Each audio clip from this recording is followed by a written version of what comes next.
Hello and welcome, fellow motorsports fans. My name is Marcel, and it is finally time for the first sports car focused episode of Race Week Review in 2024 because it was Daytona week. And a brilliant 24-hour race with carnage, drama, tears, bunch of attrition, LMP3 drivers now disguised as LMP2 drivers, and all the usual shenanigans. Obviously some fantastic racing mixed in between with brilliant young drivers going at it. And so this is time for me to give you my review of this fantastic 24-hour race. This won't be a statistical based hour by hour rundown of the events. This will just be my highlight talking points of a fantastic endurance race. So let's get straight to it. Yeah, as I already mentioned in the intro, the big story for me at least was just the sheer amount of carnage and attrition in that 24-hour race. It was a bit surprising, to be honest. Obviously, we did get rid of the LMP3 class ahead of this year, and the LMP2s did slot straight in there to, not just fill the grid slots, but also fill the amount of safety car causing moments, let's just put it this way. Especially early on, there was a bunch of full course yellows caused by, interesting LMP2 driving standards. So that's certainly an interesting bit. And then the other key point really is just the amount of also mechanical attrition, both in GTP later on in the race, but also particularly surprising for me in GTD and GTD Pro. It makes some sense with the new cars. We'll get to that in a second. But still, so the whole race was really characterized by this. This felt more like a proper survival-based endurance race where you had to be alive in the last hour to even fight for a win. And in some classes, that was all it took to, take the watches home, if that makes sense. Now, to start in GTP, my personal big story and the continuous drama that unfolds every year is the '01 Cadillac, which is just a cursed vehicle. It has been for years. Renger van der Zande and Sebastian Bourdais just can't get a break.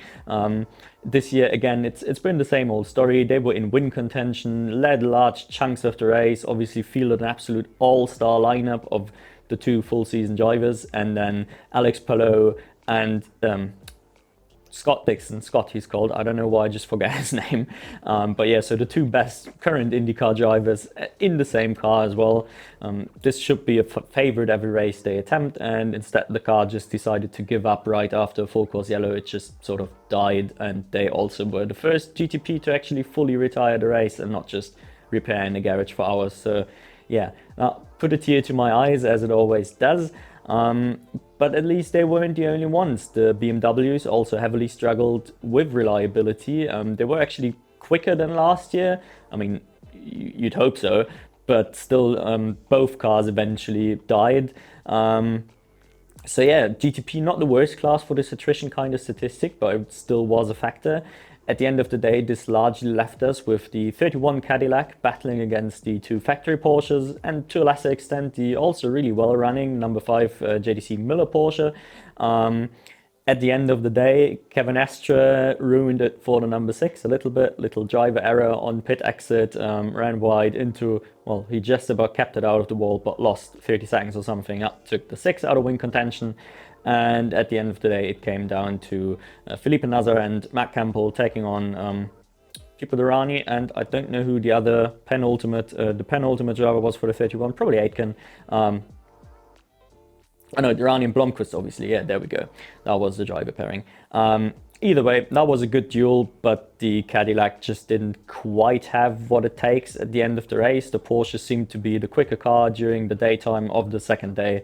And so a deserved win for Penske Porsche, led by Felipe Nasr and Matt Campbell with a few sweet overtakes, some of which I might have thrown on screen during this bit. In LMP2, the big story for me really was all about the young guns. As I said, bunch of attrition. It was really tricky to follow the race. Full disclosure as well, I did fall asleep during the night, so I don't fully know all the things that happened just yet. That's why I said not the most data-based analysis of all time. But yeah, really the big story in LMP2, and I'm delighted to say this for me, was Conor Zilic, who I have talked about in the past as an exciting up-and-coming American sports car racer. And boy, did he knock it out of the park. LMP2 debut, IMSA debut, and he was rapid. And yeah, they actually also managed to win the race at the end, going up against Malte Jakobsen and Tom Sawyer in the '04. That was really the other big storyline. Obviously, Jakobsen, like by now known as like a Sportscar protege, and obviously a Peugeot junior as well. And then Sawyer, who is sort of stuck on the IndyCar ladder a little bit, but he was also absolutely flying. And then on the other hand, to balance this out on Zilich's side, we had Christian Rasmussen, who also was the one to drive it over the line and take the win for the Era Motorsports car. But yeah, really the big one to take away here is get on that collar Zilich hype train now. The tickets are still cheap, but the stock is only going up. In the GTD classes, as I said earlier, the attrition was really just strange to watch in GTD Pro in particular. We only had a single car on the lead lap, if I remember correctly. Maybe Rexy, the 77 AR Racing Porsche, just got back onto the lead lap with the last full course yellow. I'm not entirely sure anymore. Either way, they weren't ever really in win contention. They were just all more or less around as the last man standing. The Risi Competizione 62 Ferrari, the full factory-backed Ferrari entry with Daniel Serra and Pierre Guidi and all those sorts of guys. They were doing really well all race long. They weren't really the favorites to win though. That was it for the longest time on the second day. It looked like it was going to be the Paul Miller Racing, BMW, the recently, let's say, promoted, obviously won GTD last year overall and decided to step up to GTD Pro. And it was a fantastic drive all around. The two full season guys performed well, and then backed up by BMW factory boys Neil Wagen and obviously the A-stars Sheldon van der Linde.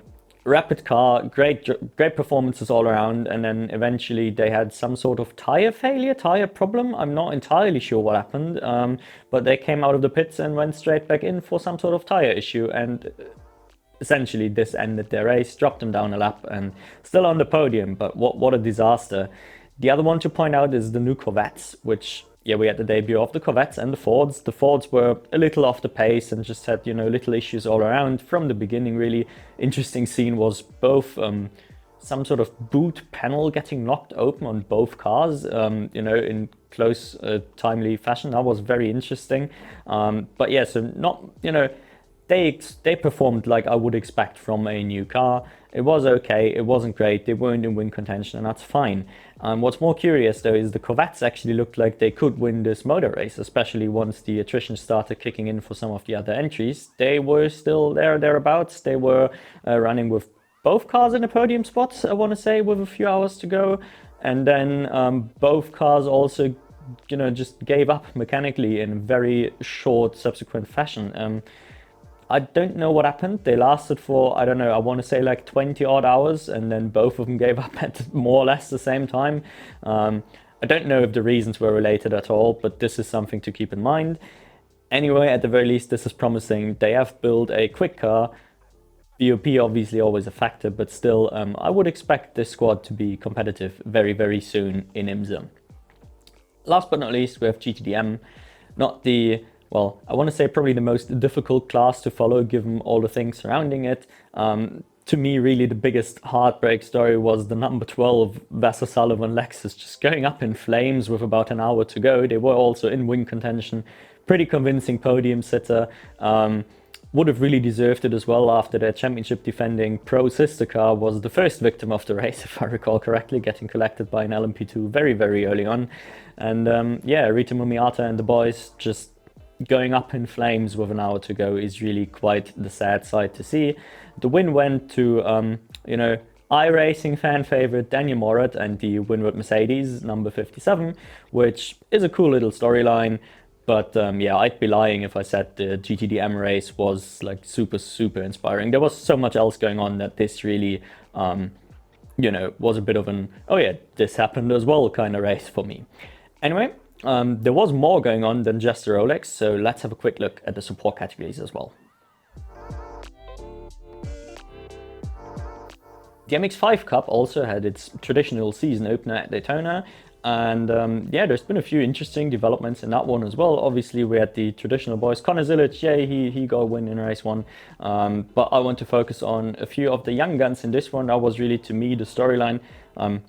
Maybe a quick side track, but I don't really. The Daytona races in the MX-5 are super fun to watch and very exciting all around, but they are not the most serious motor racing competition, if that makes sense. These super draft heavy races always feel a bit random, obviously, so like I don't care that much who actually won. I care more about, okay, who looked good and who looked bad, if that makes sense, so more like broader categories. Yeah, so with that in mind, the revelation of this really for me was the performances of some of the young rookies. So there was Weston Workman, who I believe is the scholarship shootout winner or whatever it's called. So, well, he's got a paid for seat or partially paid for seat because he's a quick driver. That's great to see. He showed up instantly. He was in win contention actually in, I want to say both of the races, but definitely in the first one. So that was great to see. Then there was Julian Da Costa. Similar story. He was part of that lead pack in the first race and briefly was in win contention. Like for a split second coming out of the bus stop on the last lap, it looked like he was going to win the race, and then he got literally swamped by everyone and back down to 12 or something. But you know, the nature of draft racing, I suppose. Nonetheless, that was a really good debut. I don't really know what happened for him on the second race, unfortunately, because he started really high up the pack and just got, shuffled down to around last, or at least the back marker group instantly, and sort of just stayed there. Don't really know why, but still that was a good performance at least. And then also one of the rookies that was capable of running in the lead pack was Nathan Nicholson, who, while not really in win contention, he was, like I said, at least a lead pack runner in both the races and had the pace to fight the big boys at least, even though maybe not the pace to actually outright beat them. In the Michelin Pilot Challenge, on the other hand, we had just a very curious and really exciting motor race. Now, the results of which I don't even care too much about, just because the way they got there was so absurd. But I just want to say, if you haven't watched this race, skip the next 20 seconds where I'm going to tell you who won and just watch it for yourself, because it was mental. Essentially, it turned into a mad fuel-saving race where the timing of the last safety car meant everybody was sort of trying to make it without a splash, but turned out nobody really could, except for more or less one car in the end, when the entire lead pack had to go in for a splash, including on the last lap as well, believe it or not. Well, obviously at the end of the penultimate lap, I suppose. And yeah, so in the end, Riley Dickinson in the 91 Kelly Moss Porsche actually took the win in stunning fashion. I don't even know. I think he was running outside the top 10 after the last pit sequence. But yeah, everybody else just had to get that splash in. And it was a really nail-biting finish. If you like crazy finishes, unexpected results, go watch this one. TCR was also a good battle. Maxi Taylor in number 17 winning it. But the TCR category in the Pilot Challenge not super stacked anyway, and for some reason we just had a ton of weird mechanical issues and tire blowouts and whatever, taking cars out of win contention as well. So yeah, that one not really the most exciting motor race ever. Nonetheless, check it out for the GT4 stuff. And last but not least, we had some Porsche Cup single make racing. Obviously, quick aside, I know that there was another 24-hour race, but my brain can only handle one 24-hour race per weekend, so I did not look into the Abu Dhabi stuff at all, aside from the Porsche Carrera Cup Middle East, which I do watch religiously because I really love watching Theo Oeverhaus, the Rookie of the Year in the Carrera Cup Germany last time out. Quick youngster, certainly one to keep an eye on if you like sports car talent. And yeah, he continues his domination of the Carrera Cup Middle Eastern Series. The only races he didn't win so far was during the first round, when Robert De Haan was also competing. Ever since Robert De Haan left to bigger and better things, Oeverhaus has been absolutely stomping it.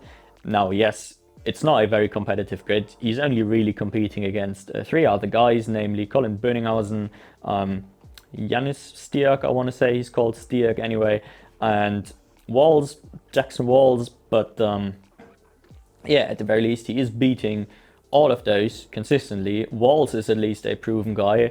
Bönninghausen I was pretty impressed with, especially during the first round. He was a good driver in the BMW M2 Cup last year as well, so he's one of those up-and-coming ones to keep an eye on, I'd say.